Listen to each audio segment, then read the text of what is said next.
할렐루야. 말씀의 소리, 기도의 소리, 찬양의 소리로 하나 되는 소리하나교회 주일 예배를 하나님께 드리도록 하겠습니다. 먼저 사도신경으로 우리들의 신앙을 고백하겠습니다. 나는 전능하신 아버지 하나님 천지의 창조주를 믿습니다. 나는 그의 유일하신 아들 우리 주 예수 그리스도를 믿습니다. 그는 성령으로 잉태되어 동정녀 마리아에게서 나시고 본디오 빌라도에게 고난을 받아 십자가에 못 박혀 죽으시고 장사된 지 사흘 만에 죽은 자 가운데서 다시 살아나셨으며 하늘에 오르시어 전능하신 아버지 하나님 우편에 앉아 계시다가 거기로부터 살아있는 자와 죽은 자를 심판하러 오십니다. 나는 성령을 믿으며 거룩한 공교회와 성도의 교제와 죄를 용서받는 것과 몸의 부활과 영생을 믿습니다. 아멘. 찬송가 445장 태산을 넘어 한곡에 가도 우리 함께 찬양하겠습니다.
오늘 함께 보실 하나님의 귀하고 복된 말씀은 요한일서 5장 14절로 15절까지의 말씀입니다. 우리 함께 봉독하겠습니다. 그를 향하여 우리가 가진 바 담대함이 이것이니 그의 뜻대로 무엇을 구하면 들으심이라. 우리가 무엇이든지 구하는 바를 들으시는 줄을 안즉 우리가 그에게 구한 그것을 얻은 줄을 또한 아느니라. 아멘. 어떤 인생이라도 누구에게라도 고난은 찾아옵니다.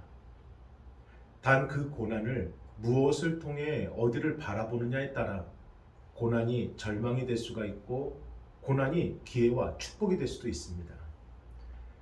40년 동안 애굽의 노예로 살았던 이스라엘 백성들은 하나님의 능력으로 애굽을 떠나 약속의 땅 가나안을 향해 출발하게 됩니다.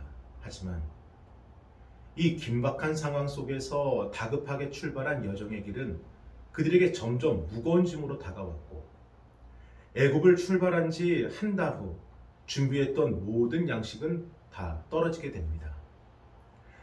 약속의 땅 가나안은 여전히 보이질 않고 당장 내일 아침부터 먹을 양식은 없고 막막한 현실 앞에서 자신들이 할 수 있는 것은 이제 아무것도 없는 것처럼 보였습니다.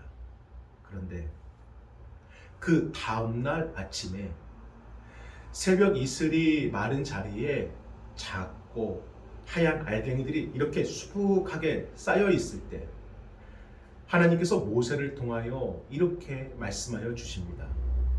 우리 출애굽기 16장 15절을 함께 읽어보겠습니다. 이스라엘 자손이 보고 그것이 무엇인지 알지 못하여 서로 이르되 이것이 무엇이냐 하니 모세가 그들에게 이르되 이는 여호와께서 너희에게 주어 먹게 하신 양식이라. 아멘.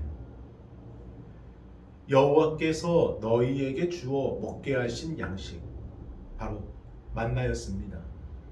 그것도 한 번이 아니라 매일 아침마다 말입니다. 사랑하는 여러분, 누구에게나 이 광야와 같은 현실은요, 감사와 만족이 아니라 걱정과 염려와 불평과 분노를 갖게 만듭니다. 이렇게 살고 싶지 않았는데, 이런 내 마음을 나도 원치 않았는데, 이 광야와 같은 막막한 현실이 우리들의 마음을 헤집어 놓습니다. 이것은 당시 이스라엘 백성들도 똑같았습니다. 우리 출애굽기 16장 2절과 3절을 우리 함께 읽어보겠습니다. 이스라엘 자손 온 회중이 그 광야에서 모세와 아론을 원망하여 이스라엘 자손이 그들에게 이르되 우리가 애굽 땅에서 고기가마 곁에 앉아있던 때와 떡을 배불리 먹던 때에 여호와의 손에 죽었더라면 좋았을 것을 너희가 이 광야로 우리를 인도해 내어 이 온 회중이 줄여 죽게 하는도다. 아멘. 배고픔으로 염려하고 원망합니다. 그래서 애굽에서 구해주신 것도, 홍해를 건너게 하신 것도, 이 마라의 쓴물이 단물이 되게 하신 것도 눈앞에 보이는 막막한 현실 때문에 다 잊어버립니다. 그런데 그런 이스라엘 백성들의 그 마음과 그 마음을 아시는 하나님의 뜻은 달랐습니다. 우리 출애굽기 16장 12절을 함께 읽어보겠습니다. 내가 이스라엘 자손의 원망함을 들었노라. 그들에게 말하여 이르기를 너희가 해질 때에는 고기를 먹고 아침에는 떡으로 배부르리니 내가 여호와 너희의 하나님인 줄 알리라 하라 하시니라. 아멘. 먼저 원망을 들었노라. 다 들으셨습니다. 이스라엘 백성들이 어떤 생각과 어떤 마음으로 무슨 말을 했는지를 하나님은 다 들으셨습니다. 그럼에도 내가 해질 때에는 고기를 먹고 아침에는 떡으로 배부르리니 내가 여호와 너희의 하나님인 줄 알리라.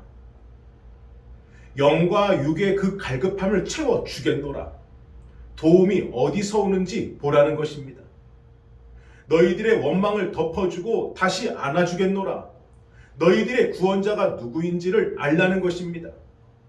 그러니 너희의 생각과 마음과 판단을 내려놓고 너희를 향한 주님의 뜻을 펼치겠다는 것입니다. 이것이 하나님의 뜻입니다. 징벌과 심판이 아니라 매일 아침마다 만나를 통해 하나님을 바라보게 하시는 것. 이처럼 우리의 생각과 심령도 연약하지만 그 연약함으로 인해 너무나도 많은 죄를 범하고 있지만 그럼에도 우리의 도움이 어디서 오는지, 우리의 구원자가 누구이신지, 우리를 향한 그 높으신 뜻이 무엇인지를 우리에게도 채워주시고 안아주시고 깨닫게 해주시는 것, 이것이 하나님의 뜻이라는 것입니다.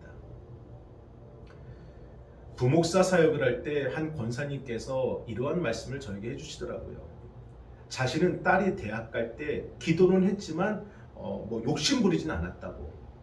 그래서 비록 딸이 원하는 대학에는 들어가지 못하였지만 그래도 자신은 지금 만족하고 있다고. 그래서 개인 사업을 하는 남편을 위해서도 그저 건강하게만 해달라고, 그저 감사하고 만족하기만 해달라고 그렇게 기도하신다는 겁니다. 왜냐하면 성적보다 높은 대학을 놓고 기도하는 것은 왠지 이기적인 것 같고 사업이 잘 돼서 많은 물질을 얻는 것은 왠지 그걸 기도하는 것은 욕심 같고, 그래서 자신은 지금의 모든 것들을 그저 만족하고 이것이 하나님의 뜻이다 믿고 살아간다는 것입니다.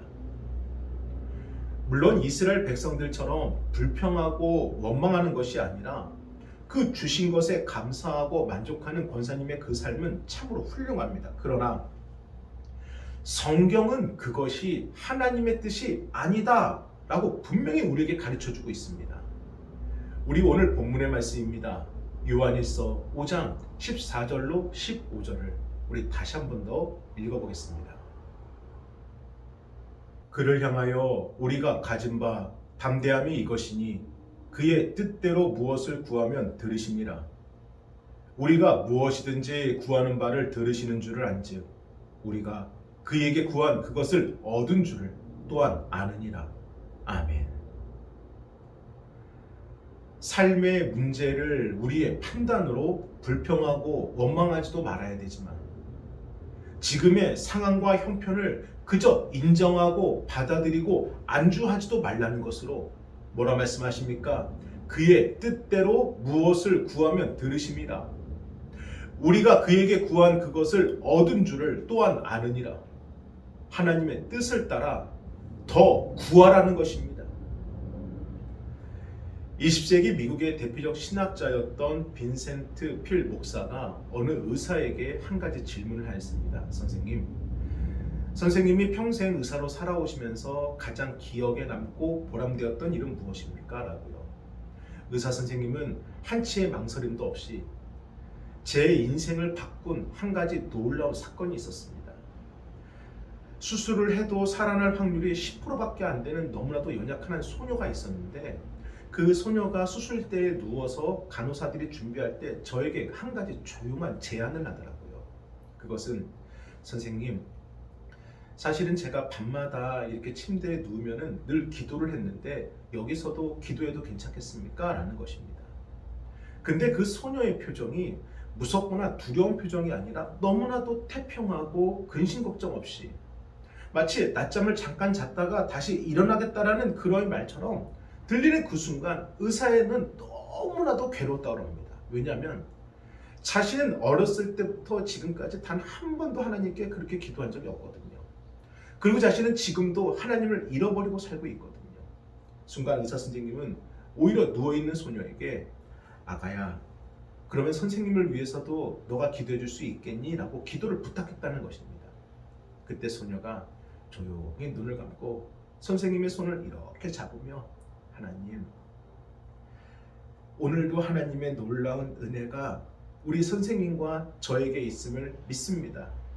저를 이 시간 편안하게 잠들게 하여 주시고 우리 선생님에게도 하나님께서 놀라운 축복을 부어주세요.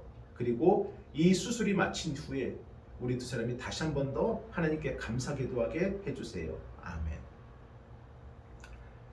너무나도 어려운 수술이고 긴박한 수술이었기에 누구보다도 더 두려움을 갖고 염려했던 선생님은 순간 소녀의 기도로 인해 마음이 너무나도 뜨거워지고 평온함을 느끼게 되었고 그 순간 뒤로 돌아서서 흐르는 눈물을 닦은 다음에 처음으로 수술하기 전에 수술실에서 기도했다고 합니다. 주여, 이 못난 죄인을 용서하여 주시고 이 소녀를 살려주옵소서라고요. 그리고 오랜 시간 동안 너무나도 힘든 수술이었지만 결국 수술은 성공하였고 소녀와 선생님은 회복한 이후에 다시 만나서 하나님께 기도했다는 것을 바로 이 빈센트 필 목사님께 말씀을 드렸습니다. 사랑하는 여러분, 하나님께서 오늘을 우리에게 허락하신 것은 우리가 앞으로 더 가야 될 길이 있다는 것입니다. 그리고 그 길을 우리의 힘과 판단과 능력이 아니라 하나님의 뜻을 구하여 더 가라는 것입니다. 그래서 우리들의 신앙은요, 기도로 승부하는 신앙, 기도로 무장하는 신앙, 기도로 이기는 신앙이 되어야 됩니다. 올림픽 역사상 전 종목을 통틀어서 최고의 선수나 찬사받는 선수가 있습니다. 그는 올림픽에서만 23개의 금메달을 땄고 총 28개의 메달을 획득했으며 세계 선수권 대회까지 합치면 무려 83개의 메달을 획득하였습니다. 메달 수로만으로 그가 얼마나 대단한 선수인지는 알 수 있지만 그를 더욱더 놀랍고 위대한 선수로 사람들이 평가하는 것은 그의 엄청난 노력의 훈련량 때문입니다. 그가 처음으로 11살 때 수영 코치를 만나 그 이후로 5년 동안 단 하루도 쉬지 않고 매일같이 13km를 수영 연습했다고 합니다. 그리고 2016년에 은퇴할 때까지 해도 하루에 2번씩 무려 6시간씩 매일같이 하루도 안 거르고 13km를 꾸준히 훈련했다는 것입니다.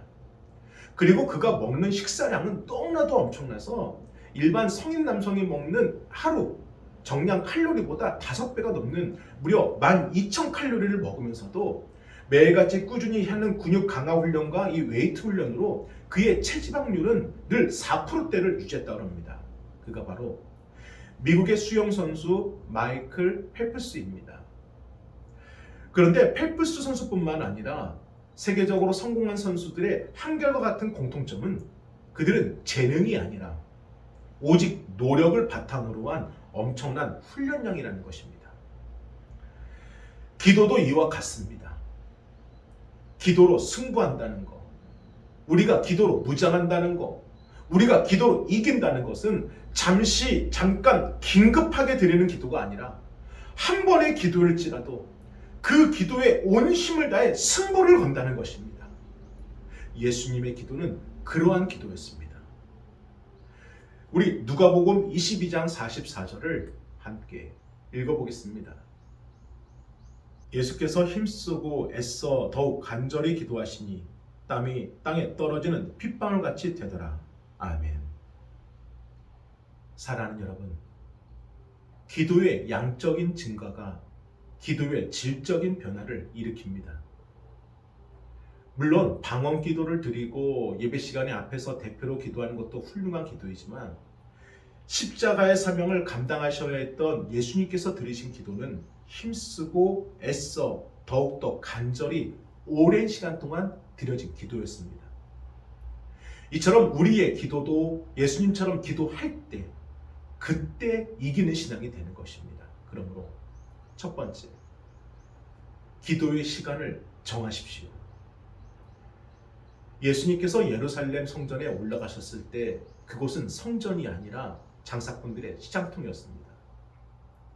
너무나도 화가 났던 예수님은 불같이 분노하시며 장사꾼들의 상을 엎으셨고 아버지의 집을 장사하는 집으로 만들지 말라 호통을 치십니다. 아버지의 집은 만민이 기도하는 집입니다. 그래서 하나님의 몸된 성전인 우리도요, 기도할 때 비로소 세워지는 인생이 되는 겁니다. 우리 그 증거의 말씀이 고린도전서 6장 19절과 20절에 나옵니다. 우리 함께 읽어보겠습니다. 너희 몸은 너희가 하나님께로부터 받은 바 너희 가운데 계신 성령의 전인 줄을 알지 못하느냐?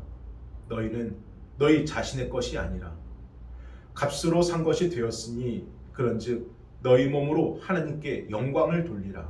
아멘. 성전은 기도할 때 하나님의 집이 되는 것처럼 성령인 전인 저희들도 기도로 세워질 때 거룩한 하나님의 백성이 되는 것입니다.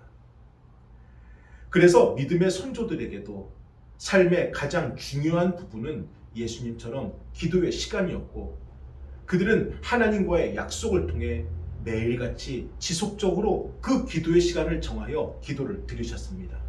사랑하는 여러분, 밥 먹을 시간을 정하여 밥 먹듯이 출근 시간을 정하여서 출근을 하고 학교 갈 시간에 등교하는 것처럼 반드시 기도의 시간을 정하여 기도하시기를 바랍니다.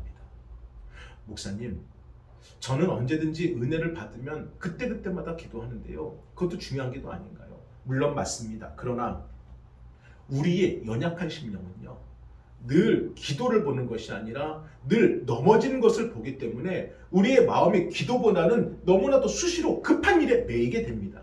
그래서 더욱더 기도의 시간을 정해야 됩니다. 그 시간만큼은 내가 하나님 앞에 서원하고 하나님과 나만의 시간으로 온전히 만드셔야 됩니다. 그래서 이번 사순절 기간 동안 우리 소리하나 교회는 사순절 40일 기도학교를 통해 매일같이 정해진 시간에 함께 말씀을 묵상하고 함께 기도의 공동체로 이끌림 받고 있습니다. 이것이 얼마나 놀라운 축복인지 모릅니다. 사랑하는 여러분, 섬기시는 교회가 있으십니까? 함께 하시는 기도의 공동체가 있으십니까? 함께 기도하시기를 바랍니다. 하루 중 온전히 우리가 하나님과 만날 수 있는 가장 최고의 시간은 새벽의 시간입니다. 그 시간만큼은 나를 꾸밀 필요도 없고 나를 내세울 필요도 없이 그저 조용히 머리 숙여 하나님과만 만나면 되는 것입니다. 그 귀한 새벽의 시간을 결코 놓치지 마시고, 어쩌면 여러분들이 이번 사순절을 통하여 더욱더 크게 성장할 수 있는 기회가 될 수 있을 것을 저는 믿습니다. 새벽의 시간을 하나님과 정하시어 하나님을 만나는 귀한 작정의 시간이 되기를 주님의 이름으로 축원합니다. 그리고 두 번째는 인내하여 기도하시는 겁니다. 절박한 심정으로 반드시 이것은 응답받고자 작심하고 드리는 기도가 있는데 그것을 우리는 작정 기도라고 합니다. 그래서 주님께서는 이 작정 기도를 통해 우리의 기도의 인내를 가르쳐 주시고 그리고 우리의 기도의 양이 늘어나는 훈련을 시켜주십니다. 42.195km를 달려야 하는 마라톤 선수들에게 진정한 적은 옆에 달리는 선수가 아니라 바로 나 자신이라고 합니다. 옆에 있는 선수가 나를 지나치든 나보다 처지든 나보다 조금 앞서든 그것을 신경 쓰면 안 되고, 나는 나의 페이스를 유지하면서 나는 내가 연습했던 그동안 호흡량과 흡연량에 따라서 계속해서 꾸준히 달려야 되는 것이고, 나는 반드시 저 꼬린 지점까지 끝까지 달리리다. 이 완주의 목표를 잃어버리지 않으면 결국 42.195km라는 그 마라톤의 모든 것을 풀코스를 완주할 수 있게 된다는 것입니다. 기도도 그렇습니다. 보통 우리가 20분 정도 기도를 드렸다 그러면은 30분만 되더라도 우리의 마음에 여러 가지 생각이 듭니다. 이 정도면 된 것 같은데, 여기서 기도를 멈춰된 것 같은데, 그러면서 슬슬 더 이상 기도할 말도 없고, 이쯤 되면 된 것 같은데 몸도 왠지 막 움직이는 것 같기도 하고, 우리가 인내하여 승부를 거는 그 기도는요, 바로 그러한 우리의 생각을 깨뜨리는 훈련인 것입니다. 내가 정한 선이 아니라 하나님이 정한 선까지 기도하는 게 기도입니다. 그래서 아일랜드의 소년들은요, 이렇게 모자를 쓰고 다닌다는데, 길을 가다가 어떠한 울타리나 어떠한 벽을 만나게 되면 그 쓰고 있던 모자를 울타리랑 벽 너머로 집어 던진다고 합니다. 왜냐하면 그래야지만 벽이나 울타리를 피할 생각을 버리고 처음부터 어떻게 하면 저 울타리를 넘을 수 있을까? 어떻게 하면 저 벽을 넘을 수 있을까? 극복할 수 있는 생각을 갖기 때문인 것입니다. 사랑하는 여러분, 오늘 당장 작정하여서 2시간, 3시간 기도 시간을 정하여 기도를 하자는 그런 말씀이 아닙니다. 우선 시작해 보자는 것입니다. 평소에 10분을 기도하셨다면 내가 이번 주에는 15분, 20분을 기도하리라. 내가 평소에 20분을 기도했으면 내가 이번 주에는 25분, 30분을 기도하리라. 그래서 기도의 시간을 정하여 피하지 않고 일단 시작하고 나면은 그때부터는 하나님께서 채워주십니다. 기도할 수 있는 힘, 기도할 수 있는 능력, 기도할 수 있는 마음, 기도할 수 있는 체력. 내가 결단하고 나아갈 때 그때부터 하나님이 도와주시는 겁니다. 그래서 기도학교의 저자이신 백용현 목사님께서는요, 강의 중에 이것을 이렇게 권면하시더라고요. 하루에 5분 기도는 나만을 위한 양이라는 겁니다. 내가 양치질하고 내가 세수할 수 있는 물의 양이, 나만을 위한 물의 양이 하루에 5분 기도라는 겁니다. 하루에 30분 기도는요, 하루 동안 열심히 일하고 내 몸을 씻을 수 있는, 목욕 정도 할 수 있는 물의 양이라고 합니다. 나를 씻을 수 있는 양. 하지만 하루에 1시간의 기도는요, 집에 있는 모든 그릇에다가 물을 가득가득 담고 온 가족이 하루 동안 충분히 먹고 마시고 쓸 수 있는 그러한 물의 양이 1시간의 기도라는 것입니다. 하지만 무려 3시간의 기도는, 하루 3시간의 기도는 아파트에 있는 물탱크 있지요. 거기서 나오는 물의 양과 똑같다라는 겁니다. 나와 우리 가족뿐만 아니라 우리 아파트 내 이웃들 전체가 다 먹고 씻을 수 있는 충분한 양이 하루 3시간의 기도라는 겁니다. 사랑하는 여러분, 나와 우리 자녀와 우리 가정, 그리고 사랑하는 부모님과 형제와 이웃과 친구들에게도 하나님의 축복이 흘러가기를 원하십니까? 먼저 우리가 기도의 시간을 정하고 그 시간을 목숨같이 여기며 인내하며 끝까지 기도하시면 됩니다. 우리가 기도하는 것만큼 축복을 받는 것이고, 우리가 기도하는 것만큼 베푸고 섬길 수가 있는 것입니다. 저는 세상의 그 무엇도 아닌 하나님께서 우리에게 주신 가장 큰 축복의 도구인 기도로 승부하는 신앙, 기도로 무장하는 신앙, 기도로 이기는 신앙이 우리의 신앙이 되길 주님의 이름으로 축원합니다. 아멘. 우리 함께 기도하겠습니다. 거룩하신 주여, 감사합니다. 사순절 셋째 주가 시작되었습니다. 저희가 이 길을 가는 길이 우리의 생각과 판단이 아니라 기도로 가게 하심을 진실로 감사하오니, 작정하고 인내하여 끝까지 기도하는 그 결단이 우리 안에 세워질 수 있도록 주여 축복하여 주옵소서.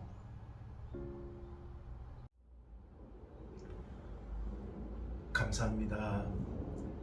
정성껏 준비하신 예물을 하나님께 드리겠습니다.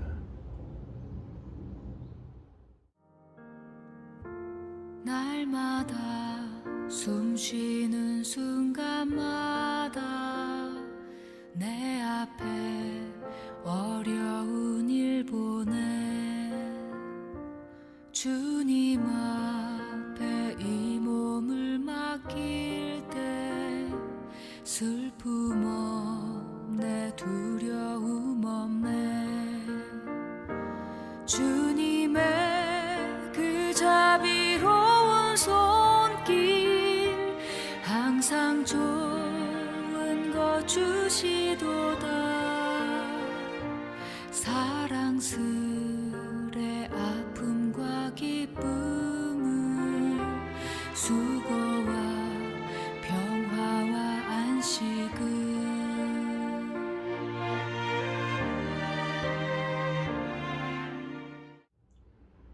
축도로 예배를 마치겠습니다. 이제는 우리 주 예수 그리스도의 은혜와 하나님의 그 크신 사랑하심과 성령님의 감화 감동 역사하심이 기도로 승부하는 우리 성도들 위해 이제부터 영원토록 함께 하시길 간절히 축원하옵나이다. 아멘.